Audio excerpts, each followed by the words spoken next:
জগন্নাথ, জয় বলরাম, জয় সুভদ্রা, জয় জগন্নাথ। রাধে।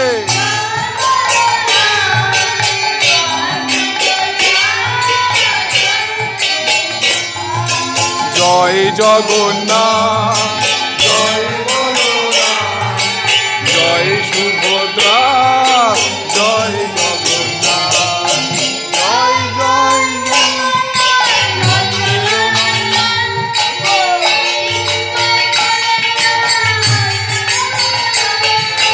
জয় জয় জগন্নাথ মন্দির নন্দন, ত্রিভুবন করে যায় চরণ বন্দন। রাধে।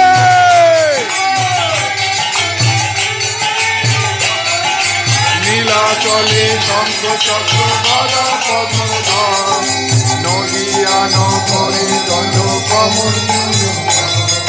কেহ বলে পূরবেতে রাবণ বসিলা, গোলকের বৈভব লীলা।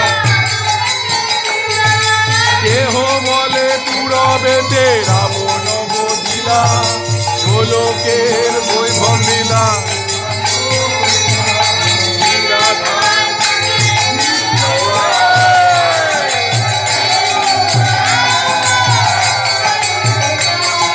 শ্রীরাধার ভাবে রে গোড়া অবতার, হরে কৃষ্ণ নাম গৌর। বাসুদেব ঘোষ কয়,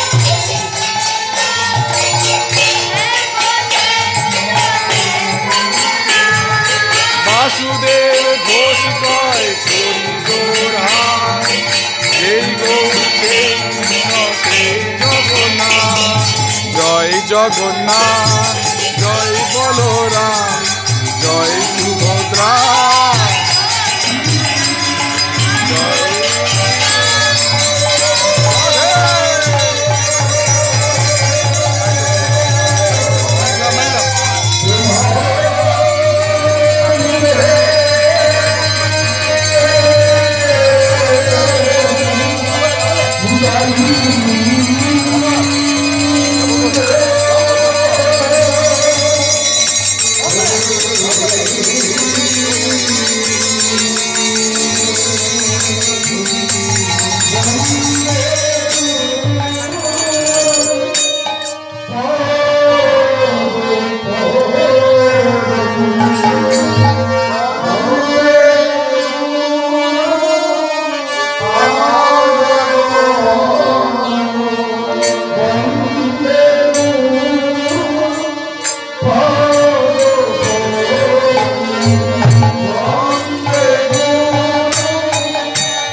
সাদ্বৈত সর্বভূত সহিত কৃষ্ণ চৈতন্য শ্রী রাধা কৃষ্ণ শ্রী বিশাল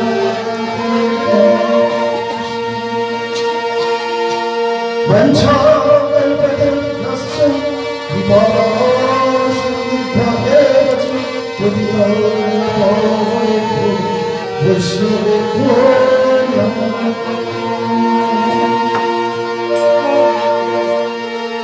नारायणं नमस्कृत्य नरं चैव नरोत्तमं देवीं सरस्वतीं व्यासं ततो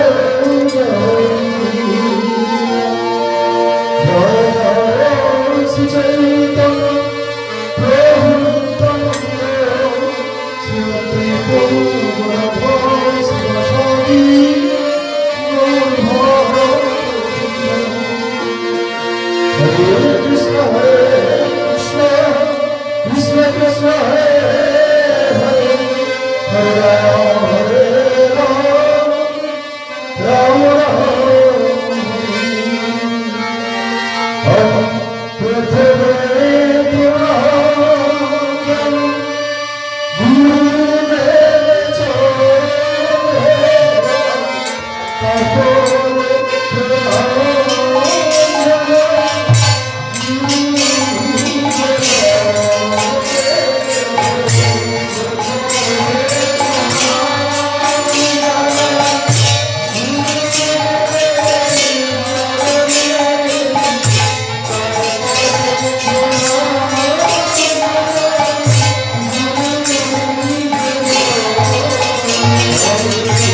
জয় শ্রী গুরুপাদ কি জয়। আজকের আলোচনার প্রারম্ভে সর্বাগ্রে আমি আমার নিত্য জীবনদাতা দিব্য জ্ঞান প্রদাতা ভগবান অভিনব প্রকাশ বিগ্রহ কৃষ্ণ কৃপার মূর্ত বিগ্রহ ভোজাগত মহাজন পরমারাধ্য শ্রী শ্রী গুরুপাদ জগদ্গুরু বিষ্ণুপাদ পরমহংস শ্রী শ্রীমৎ ভক্তি বিজয় সুধর গোস্বামী ঠাকুরের শ্রীচরণ কমলে পুনঃ সংসাষ্টাঙ্গ নিবেদন।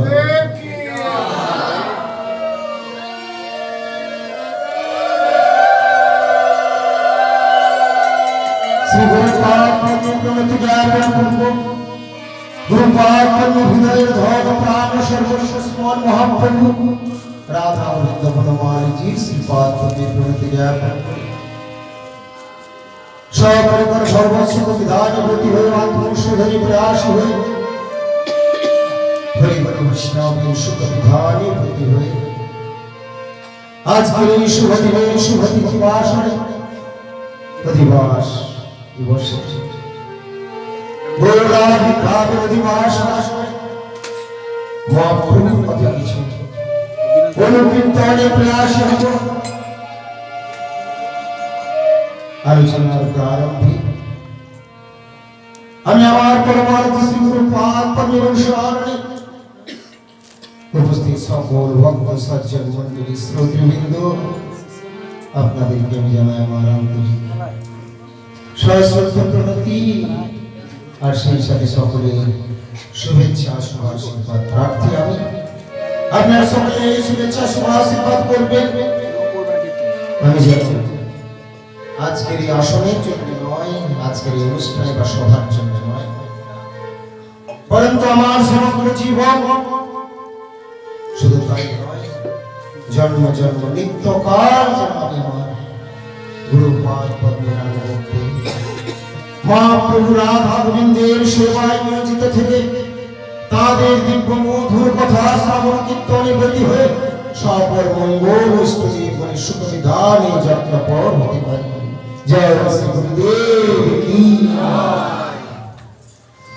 আজ পরমার্থ শ্রী গুরুপাদ আমাদেরকে কৃপা নির্দেশ করেছেন, হরি কথা শ্রবণের সুযোগ দিয়েছেন আমাদের। আমরা কেউ জানতাম না হরি কথা শ্রবণ কীর্তন অনুষ্ঠান কাকে বলে। এই জায়গায় কে জানতাম এই রায়পুরে জায়গাটি অত সোজা কোথায়, চিনপাই পেয়ে যাওয়াটাকে অত সোজা, এটা তো এখানকার নয়, এগুলো তো এই জগতেরই নয়। কি করে জানবে যদি প্রজাগত মহাজন না আসতেন, যদি মহাপ্রভু না আসতেন, সারা বিশ্ব যেমন অন্ধকার থেকে যেত। ভালো শোনা যাচ্ছে না, ওটা ইকো হচ্ছে মহারাজ, স্পষ্ট হচ্ছে না। একটু সাউন্ডটাকে ঠিক করে দিন প্লিজ।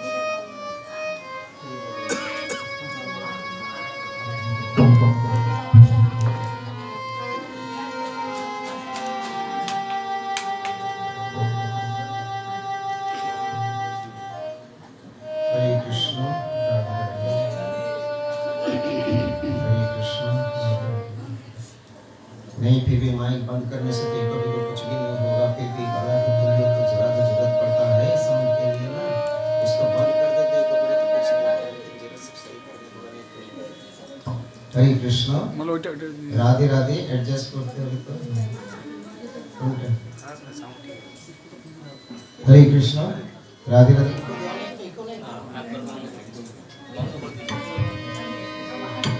जय जय श्री राधे जय श्री राधे।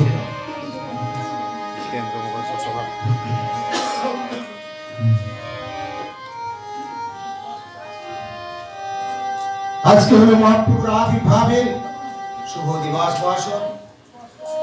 কাল গৌর হরির শুভ আবির্ভাব তিথি, নদীর নিবাই মহাপ্রভু আসবেন সচিমায়ের কোলারে করে।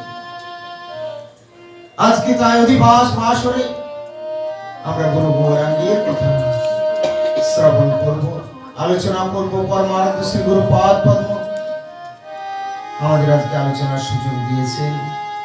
শ্রী গৌরাঙ্গ দেবের কথা কিছু জানার জন্য, শ্রী গৌরাঙ্গ দেব কি এবং তার শিক্ষা। মহাপ্রভু যে সাক্ষাৎ কৃষ্ণই, স্বয়ং ভগবানই যশোদানন্দন যে সচিষিত হইল সে, বলরাম হইল নিতাই, দিনহীন যত ছিল তারই গোড়া পুত্র, তার সাক্ষী জগায় আর মাহে। মহাপ্রভুর এমনই দয়া, এমনই কৃপার কথা, এমনই তার করুণার কথা যা শ্রী গুরুপাদ কাছ থেকে শ্রবণ করেছি আমরা, যে পূর্বে যা বিতরিত হয়নি সেই দয়া কৃপা বিতরণ করতে আসলেন শ্রী চৈতন্য মহাপ্রভু। মহাবদান্য মহামহাগৌর মায়াপুর নবদ্বীপে আবির্ভূত হচ্ছে ফাল্গুনী পূর্ণিমায়, শ্রীদোল পূর্ণিমায়। ঠিক আছে, সাউন্ডটা আপনি ওখানে আছেন, শ্রী গৌর সুন্দরীর লীলা বড়ই চমৎকার, বড়ই মধুর।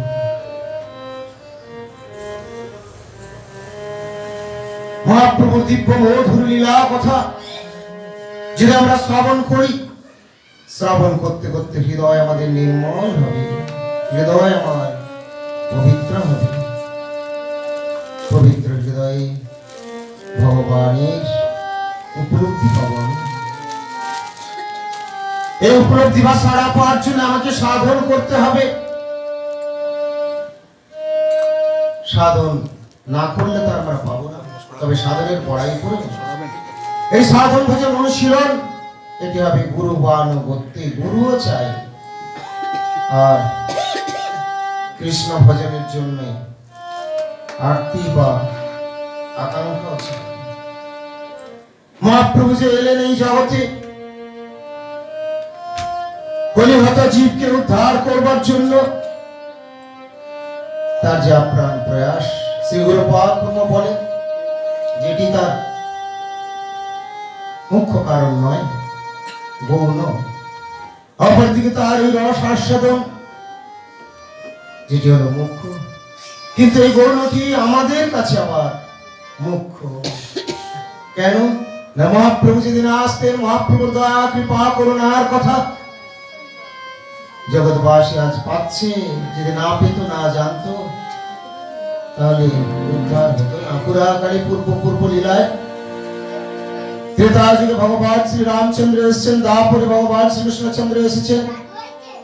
ভগবান অসুর নিধন করেছেন, কিন্তু গৌরাঙ্গের লীলাতে তিনি অস্ত্র ধারণ করে অসুর নিধন করছেন, চিত্তবৃত্তির সংহার করছেন হরি সংকীর্তন যোগ্য দ্বারা। যদিও মাথায় সময় মহাপ্রভু অস্থির হয়ে পড়েছিলেন, যখন মাথায় রক্ত ঝরিয়েছিলেন, চক্র চক্র আহ্বান করেছিলেন, কিন্তু বললেন যে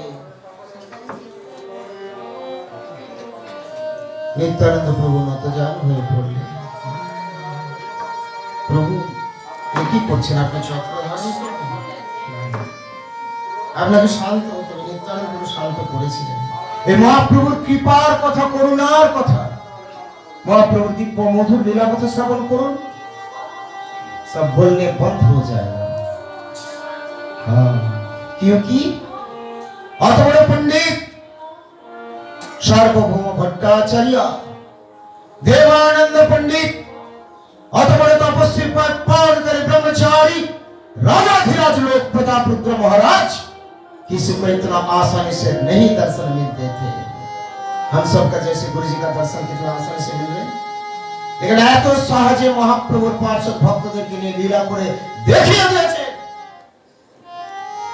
তোমরা বিরাট মাতব্বর হয়ে যাচ্ছে একটু কই, আমি এত ডোনেট করলাম মঠের জন্য, আমার বড় আসছে, আমি গুরুদেবের প্রধান ভক্ত, আমাদের হচ্ছে এগুলো। এই জন্য গুরুদেব পাঠিয়ে তো হুঙ্কার গুরুদেবকে করতে অটোমেটিক করেন ভগবান। আমাদের অভিমানগুলো, অহংকারগুলো আমাদেরকে গ্রাস করে নিচ্ছে, এবং তার ফলে মহাপ্রভু তার আগে থেকে এইগুলো জেনে সবকে নিয়ে এসেছেন। গুরুদেব বলেন তার ওই যে পার্শ্বদ ভক্ত সবাইকে দিয়ে এক একটা করে শিক্ষা দিয়েছেন। শ্রীবাস আছেন, আদর্শ গৃহস্থ ভক্ত। দেখুন কিরকম গৃহস্থ ভক্তের প্রয়োজন। শ্রীবাসের ছেলে মরে গেছে, শ্রীবাসের পুত্র বিয়োগ হয়েছে, কিন্তু পুত্র শোকে শ্রীবাস হরি ভজন তো ছাড়ছেই না, ঘরে আনন্দ নিত্য কীর্তন হচ্ছে, সেটাকে বন্ধ করতে বলছে। সবাই ক্রন্দন করছেন, থামাচ্ছেন, ক্রন্দন করো না তোমরা। ছেলে মরে গেছে কাঁদছে, বলছে কেঁদো না। আচ্ছা, আমরা যদি কাউকে বাই চান্স কেউ যদি সান্ত্বনা দিতে যাই বা অধিকারী ভক্ত বৈষ্ণবকে, তখন আমরা নিজেরা আবার বড় পণ্ডিত হয়ে কি বলো, না না না এখন বলে না, পুত্র শোক আছে, আবার জ্ঞান দিয়ে দেওয়া হয়েছে। কোথায় আমরা, কোথায় তাদের লীলা। এই কথাগুলো আমাদেরকে হৃদয়ঙ্গম করতে হবে। যিনি যত বেশি নেবেন তার তত বেশি মঙ্গল হবে।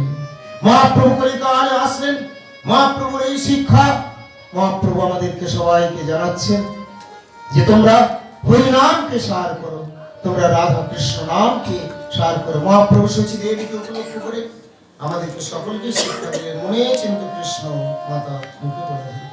ভগবান শ্রী গৌরাঙ্গ দেব সন্ন্যাস গ্রহণের পর শ্রী পুরীধামে ভক্তগণকে যে অমূল্য উপদেশ প্রদান করেছিলেন, সেই শিক্ষায় তৎকৃপা ভিক্ষামুখে আজ আমরা আলোচনা করব। হর্ষে প্রভু কহেন শোনো, স্বরূপ রাম রাম নাম সংকীর্তন করো পরম উপায়। স্বরূপ রাম রাম বলেছেন কলিকালে একমাত্র উপায় কি? নাম সংকীর্তন। কেন? সংকীর্তন যজ্ঞে করো কৃষ্ণ আরাধন, সেই তো সুমেধা পায় কৃষ্ণের চরণ।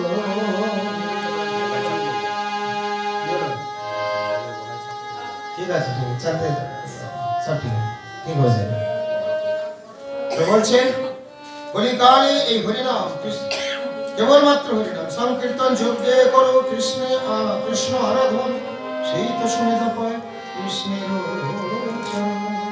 নাম সংকীর্তনে হয় সর্ব অনর্থ, সর্বশুভদয় কৃষ্ণ প্রেমের নাম। বললেই হলো, আপনার আসেনি তার আগে থেকে আমি ভাগ্য ঠাকুর কাছে নাম নিয়েছি। নাম সংকীর্তন কোথায় আমার প্রেমের উল্লাস, কোথায় আমার অনর্থ গেল? সত্যি সত্যি যায় না। আমরা যদি পার্সেন্টেজ খুঁজি তাহলে পয়েন্ট দিয়ে বের করতে হবে পেয়েছেন কিনা। কারণটা কি? শাস্ত্র ব্যাখ্যাতা বর্ণনকারী ভগবত অভিন্ন প্রকাশ বিগ্রহ ভক্ত ভাগবত তারা সেই একই রয়েছেন, শ্রী গুরুপাদ পদ্ম গুরুবর্গ শুদ্ধ ভক্ত বৈষ্ণববৃন্দ, কিন্তু আমাদের গ্রহণের যে জিনিসটা এটা ঠিক হচ্ছে না, গ্রহণ করছে না। কলিযুগ পাবন আমাদের স্বয়ং ভগবান শ্রীকৃষ্ণ চৈতন্য মহাপ্রভু নদীর নিমায় গৌর হরি। তিনি বেশি গ্রন্থশাস্ত্র কিন্তু লেখেননি, রচনা করেননি, করেছেন শ্রমিক মহাপ্রভু বেশি লেখেননি। 8টি শ্লোক শিক্ষা শ্লোক, বাস এর থেকেই যত বেরোচ্ছে, ওই সূত্র আকারে দিয়ে দিয়েছেন, এর থেকেই বেরোচ্ছে আর বেশি দিন জগতে থাকেননি। 48 বছর, 4, 12 ইত্যাদি ইত্যাদির অনেক রকম ব্যাখ্যা আছে, এগুলো দিয়ে 4 চতুর্যুগিতে অনেক সব রয়েছে, বাদ দাও সমস্ত। 48 বছর মাত্র ছিলেন। তারপরে তিনি সম্বরণ করলেন লীলা সম্বরণ। আমাদের তো কলকাতায় কত পেরিয়ে গেল, আমি ভাবছিলাম যে 48 বছর হতে না হতে একটু চেক করবো, সব একটু ভজনে টজনে মন দেবো, রোজই ভাবি, আর দিন পেরিয়ে যাচ্ছি, দেখতে দেখতে দেখতে দেখতে বাবা অনেক দূরে চলে গেলাম, বোঝাই গেল না। তাই সময় থাকতে থাকতে আমাদের সদ্ব্যবহার করতে হবে, কাজে লাগাতে হবে। শাস্ত্রের অনেক শ্লোক মুখস্থ করার জানার খুব বেশি প্রয়োজন নেই, যাদের দিয়েছেন ভগবান মেধা, যাদের আছে আছে। গুরুদেবের কথা আছে, দেখবেন পাঠের থেকে আপনারা সার্চ করে বের করবেন। বেশি শ্লোক মুখস্থ করার দরকার নেই, বেশি গ্রন্থ অনুশীলন করার দরকার নেই, আছে বেশি দরকার নেই। বেশি করতে গেলে কেন? ওই যে কৃষ্ণ নামের কতগুলো অর্থ হয়, কিরকম অর্থ? কৃষ্ণ নামের বহু অর্থ আমি না জানি, শ্যাম সুন্দর যশোদানন্দন এই মাত্র জানি। অনেক অর্থ পণ্ডিতরা ব্যাখ্যা করবেন, অর্থ করবেন, কেউ বিষ্ণবে বলে, কেউ বিষ্ণু বলে। এগুলো বিরাট কিছু ব্যাপার নয়, এতে কিচ্ছু হয় না। ভক্তি যদি থাকে তবে সকল কুশল ভুরি ভুরি প্রমাণ। শ্রীমদ ভাগবত করুন, বলেন মহাপ্রভুর কথাগুলো বলুন, মহাপ্রভুর কথাই বলছি। তার ভক্ত সে মন্ত্রও জানে না, ঘন্টাও বাজায়নি। ভগবানকে ভোগ দিতে হবে। ভগবান আজকে তার কাছে নেবেন না, সেবা তার কাছেই নেবেন বলেছেন, সে বলছে আমি ভগবানের সেবা করবো না। আমরা আলোচনা করছিলাম শুক্লাম্বর ব্রহ্মচারী কথা। আলতো করে ফেলে দাও, আলতো করে ফেলে দিলে